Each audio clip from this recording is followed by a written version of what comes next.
Hey guys, so we're going to continue on with using the motion tracking and masking effect in Premiere.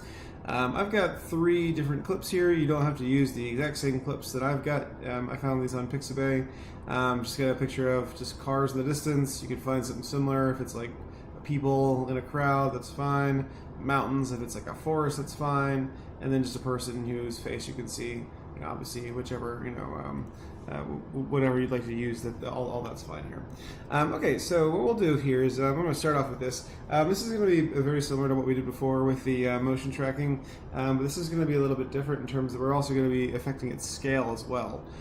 So let's go ahead and play a little bit here, and I'm just going to pick out one random car. I think this red car kind of stands out a little bit here. I'm going to create a little graphic. I'm just going to click once. I'm just going to say something like wanted for speeding, and I'll just make this line a little bit bigger just so it fits a bit better inside of a square.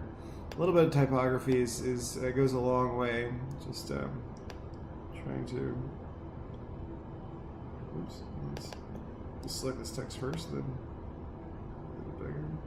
Now what's wonderful about this graphic tool that we've got in Premiere is that if so long as you have this selected, you can add more things to your graphic. So for instance, I go over here to my pen tool, I can draw a little line here, holding on Shift with the key on the keyboard here, and then sort of clicking and pointing at that little car there. Now, once you click on your pen tool, you should see inside this graphic a shape object appear inside your effect controls. So inside the effect controls, if what you see is something like this, you can click off of your fill and click onto your stroke and set your stroke to, say, 10 or 11, depending on or however thick you want it to be.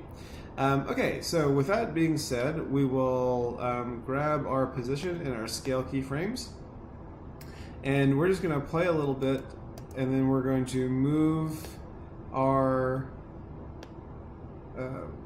graphic, and we're also going to click a keyframe for the scale. Got to make sure we're clicking a keyframe for both the position and the scale each time we make a keyframe. A little more. Once again, we'll just move this over a little bit. I might even scale it down slightly just to see that we're kind of getting further away.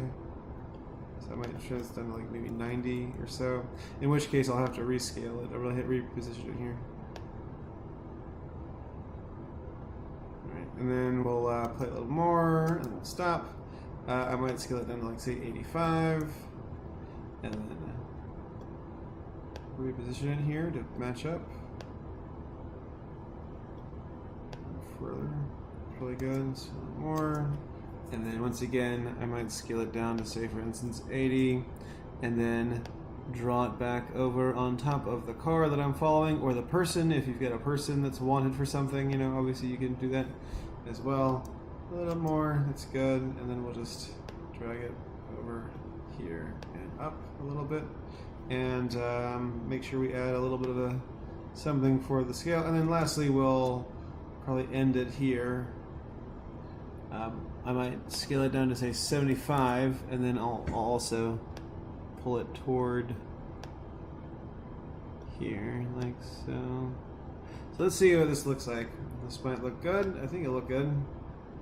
So, for speeding, I think it follows along pretty well, and we can kind of see it sort of recedes off into the distance here.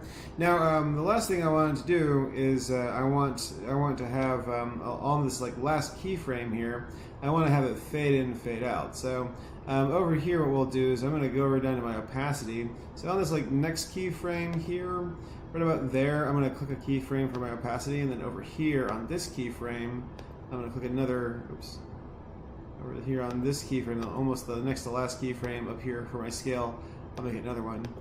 And then for the last one, I'll set my opacity to 0. And then for the first one, I'll set the opacity to 0 as well. So, oops, let's just click there and for 0. So we can kind of see this. Let's play the whole thing from the beginning.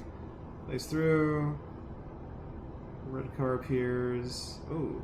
That's nice. That looks nice. Okay, and so that's a fun little effect that you can apply to basically anything. If you wanted to apply to a crowd of people walking around and point to somebody, you can just. But the idea is that if I were to say, for instance, take out all of these scale keyframes and just scale it once from the top and once from the bottom, something weird happens.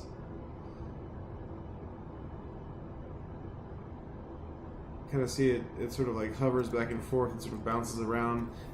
This makes it stick a little better to the car there. Generally speaking, though, looks good. All right, very cool. All right, so the next one, we're going to do a similar thing, but the only thing is I want to find someplace that's nondescript, right? Someplace that's nondescript, and how do we track something that's nondescript? Like, how do I find like a random spot on the mountain? Now, if we wanted to find like, say for instance, this little corner of snow, obviously we can do that. If we want to find this little patch of snow or this little patch of shadow here, all that stuff is very easily done. But if, say for instance, I want a random spot in the middle of this little mountain peak, like say for instance, I don't know how far away from this mountain we are, and it looks like we're kind of close, but say for instance, this is like, you know, maybe the site of a campsite or somewhere like that, maybe somewhere over here, and I wanted to really pinpoint that out. So what I can do is I'm going to alt drag this video footage here, right above there, and I'm going to go over here to my window. I'm going to find my Lumetri color, and that's going to hang out over this. So I'm going to, let's see if I can't drag this off to the side. So my effect controls here, I might even drag this off to the side too.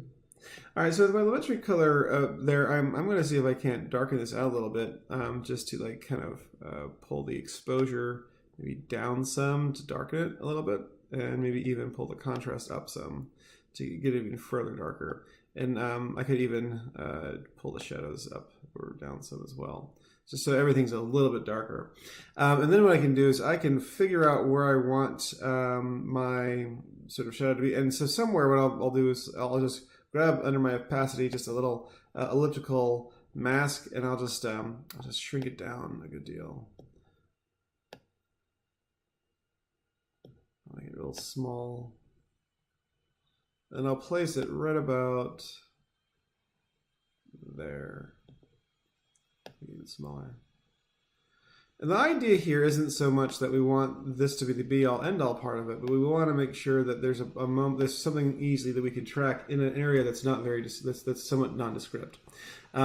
So if I were to say, for instance, kind of like pull off of this, you can kind of see there's this little shadowy spot there, and it's there the entire time, right? It's just kind of hanging out just there, right? And it sort of drifts off, doesn't move. But I want this thing to kind of like stay kind of in the same general place. So what I'm going to do is I'm going to get on my mask, and I'm going to sort of track that mask forward. So mask, I'll just sort of track it forward here.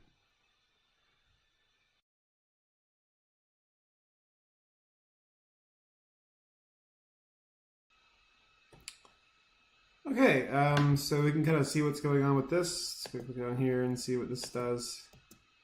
You can kind of see it sort of tracks that same little spot, you know, it sort of stays in the same little area of the mountainside and kind of didn't necessarily shrink down as it gets further away. But what I can do is I can kind of go here with my, you know, keyframes, and once again sort of like start on my, you know, mask here. I'll go to the beginning of these keyframes, and I'll just click through them. See if I can click to the first keyframe here. There's that, and I can just track this backwards so it shows it to the beginning here.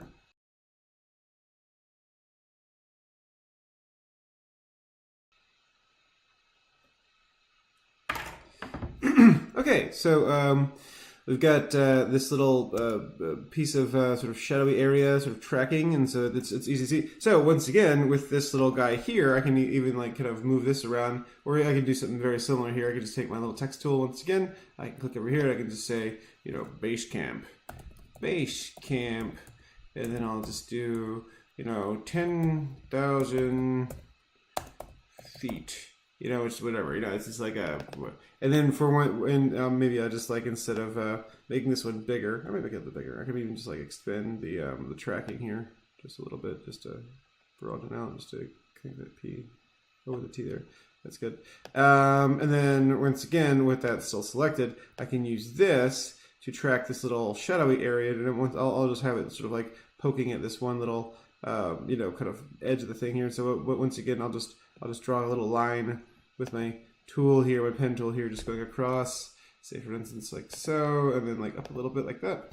That'd be fun. And then once again, we can just sort of like pull this across here, and we can just play a little bit, and we can just move it as it goes to see kind of how far we. In fact, we don't have to go so far. I'll shorten it a little bit here. I'll just put this down like this. We don't have to make it too terribly. So this is how long is this? This is like what? Like 10 seconds? That's enough here. So we'll just play it for about 10 seconds or so. So once again, we'll start here, say, and with this selected, we can sort of move this once again. Move both of these. Hold on, shift to select both of these, and I'll get once again my position and my scale, and we'll just move forward a little bit, and then we'll just drag these both a little bit further towards that same little point we had before. And I might scale it down a little bit. Oops. Say for instance, 90. Drag it up a little bit more. Let's see what we got. What was this at before? It was hanging over like the side. So I want it to be once again on the side. So I'll pull it over this way. Just we wanted to sort of stay in relatively the same position in relationship to the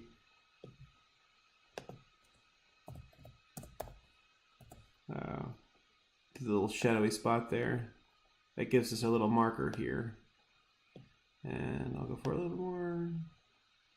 So essentially, we're trying to pick out some place that's totally unremarkable compared to the rest of the background. We don't want it necessarily to be a specific point that's easy to track. This is just showing us that we're able to do this. We're able to, track nondescript areas here.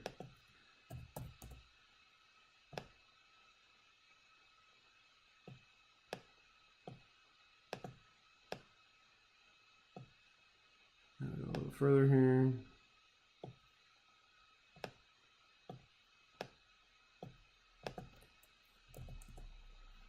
All right. That's good. Okay, and we'll just once again, with our opacity selected, we'll have this be 100 right here,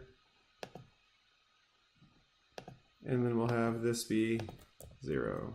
Oops. 0. Fade to nothing. And over here, we'll have this be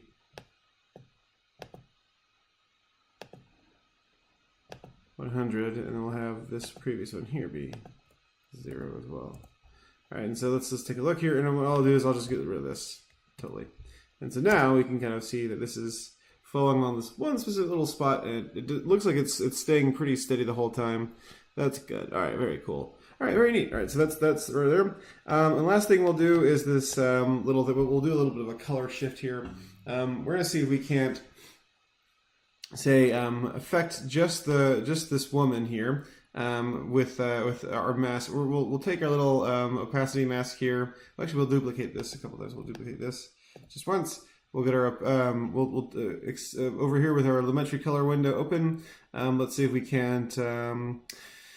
So we can't mess around with some of the creative little filters here. So just to kind of go through, exposure just refers to how bright. Oops, wrong. Let's click this one here. It goes to how bright or how dark your image is. It has like goes between 7 and 7 right here. I might brighten it up just a little bit. Contrast refers to the difference between light and dark, so it makes everything kind of sort of washed out or more stark. I keep it 0. Highlights refer to the lighter areas. You can make this brighter or darker. I might dim the highlights a little bit. Shadows refer to the dark areas. I can make the shadows darker. I can make the shadows even deeper. I might make the shadows a little bit lighter. Whites obviously intensify your whites. Blacks obviously intensify your blacks, or opposite, right? So you can kind of mess around with that. But then over here under creative, or saturation refers to how like intensely colorized it is. 0 saturation means it's totally gray. So I might up the saturation just a little bit. And then over here under creative, creative just refers to basic things like sharpening and vibrance. I might sharpen a little bit here. Vibrance is the word for saturation, basically.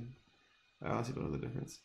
Shadow tint, obviously all of your shadows, if you wanted to turn everything a little bit cooler, you could turn your shadows a little sort of blue. You can see everything's turning a little bit blue. Highlight tint, if I wanted to say, for instance, turn all my highlights a little bit green, you can do that as well, right? I can just really affect the color overall. And so with that being said, maybe I can go to my curves and once again, get my RGB curves, red, green, blue, get my blues, get my green selected, and I think I had my highlights, so that would be like this over here. I'd pull my highlights up a bit, and then my shadows down some. My shadows were like more blue, and my highlights were more green, so on and so forth, right? Basically, you can just affect the color in a number of ways. But, so I take this off, and I can see the original thing. But we can kind of see that she's, affected and everything. I just want her to be affected. So I'm going to grab my opacity, and I'm just going to grab my oval tool, and I'm just going to sort of pull this inward and sort of downward. And then as I do this, I'm actually going to extend the feather. Now the feather can be extended by grabbing this little guy right here and sort of pulling it outwards, and you can see it sort of blending outwards. I'm going to actually make it a good deal bigger. Let's just do her face instead. We'll just do her face. So if you have like you can sort of see the difference here with the face. And I might just, under basic correction, pull the exposure up a little bit more. And yeah, maybe pull the highlights up a little bit more. Okay, and so what we can do here is, once again with the feather, so I can just once again hit the track mask, and this will track this. I'll speed this up a little bit here.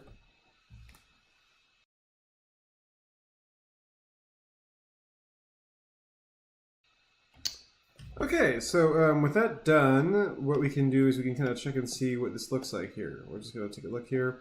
I'll just play this. All right, and so we kind of see what it looks like without this effect. With the effect, we can kind of see this sort of like glow. This sort of like, we can see that there's a bit of a glow to her face there. So if you have like a person whose face is like maybe a little bit too shadowy for you, you can always do that, or you can always colorize it. If I want to say, for instance, tint this out, out the wazoo, I could cool it off a little bit, make it blue, right? Obviously, I could do that as well. That would definitely, be a thing that is possible. Where the idea is that you want to have this sort of be feathered to where it sort of fades in and fades out and stuff to a certain extent. Obviously, you can just cool this off a little bit, and it'll be a more subtle effect. You can see a little bit of a discoloration here, and so if you want to say, for instance, get rid of that, you can obviously sort of like pull this in a little bit and then replay your mask, reskin your mask, but we won't do that. Okay, so 3 videos. One of a thing tiny in the distance that's easy to track with the eyes. Another thing that is nondescript from the rest of the picture that you can kind of have the, I think, very clearly staying in the same spot. And then obviously the last thing is going to be just putting a little color mask over the face. So all those things will be kind of involved in this right here. You don't have to use these exact projects. You can use other projects if you want, these exact clips. You can use other clips if you want. But yeah, all right, very cool. Well, cannot wait to see you guys produce. See you in class.